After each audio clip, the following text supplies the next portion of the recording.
Okay, this is a 2015 Sprinter, Mercedes Benz Sprinter. Front headlight removal, but it's already being removed. And I figure it's a good time to show some people things like that you normally can't see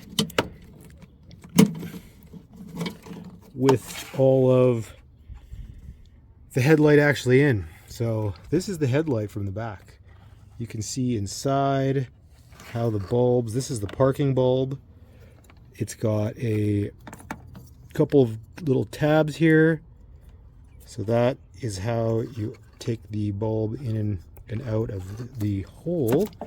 It goes in and it will fit in to those little tabs, and then it's going to snap in there.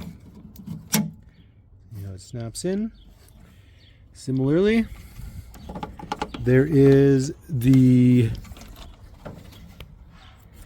headlight, and there is another light. So this one is the lower light, and it uses a kind of modified clip system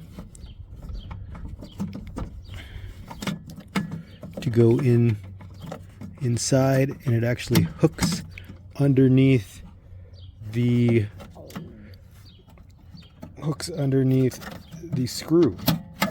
So you can see that it goes in. This is hard to do. My beautiful assistant is helping hold this. See how it connects underneath those screws there. Now there's another bulb that just comes out, and it's interesting because there is no wires. The wires are in the housing. If you can see how that works. And when the bulb goes in, it will actually create the circuit. And this is your turn signal bulb here. Similarly, there is no wires. The circuit is inside. And so it will, you can kind of see the wires in there. Once you put the bulb in, it creates the circuit based on the actual mechanism in the headlight assembly. So taking this out was no small chore. This basically, previous owner spliced in some lights, which is all well and good. I think those are the original lights. Gotta fix that thing, got punched in, but because this one wire was sticking out, the dust cap was not on.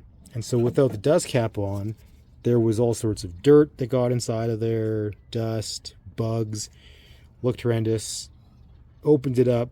But to do that, you have to remove the front section of the bumper to create enough play. Now, that's where it became quite a bit of a challenge, because there are this screw right here, there's a screw right here, there's a screw underneath there, and another one just further up there. If you can see, there's going to be another one. I'll show you basically where there's a plug going up in the air. That is where you have a screw that is attaching to the frame and the body. And so they're very, very tight. You have to take off the inner liner, wheel liner, in order to get access to the inside of those screws, which are really quite difficult to get to underneath there. You've got to also take off this other bolt here. You have to take off the entire grille section with all of these clips and screws that are here. Also quite the pain in the butt. There are underneath here, basically you can see those holes. That is how this connects. You can see these tabs, they fit inside of there. So once you undo the top bolts and plugs that go through the top part, let me just put this over here. So orientating it like you're going to see it, you've got one screw, the plugs, you take those out. You don't need to take this off. This is actually just kind of punched out a bit here just because of how it came off, but ultimately it's these here that you'll put your hand behind. So you can imagine you're pulling the grill out a bit, and you can get a screwdriver behind there, and you're going to push those tabs down.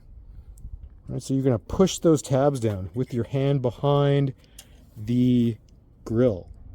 That is how you do it. It's a little janky, but that's the way it is. So now the fun part of putting this back onto the van, which I know there's going to be one horrendous bolt to deal with, which is just what it is. So hopefully this helps somebody. I wish I had these videos. I watched one gentleman who was essentially speaking, I think, some language from Eastern Europe or something that was helpful, but it didn't really go into the detail that I was looking for the bulbs and how it worked and everything like that, taking off the bumper. And for some reason this bumper seems a little different because it's a single bumper piece, as opposed to some which have a trim piece here that you can clip off and then get access to the lower bolts, which is probably a lot easier. But anyways, this is a 2015. It is a, pretty sure, NCV3. Hopefully this helps. Good luck.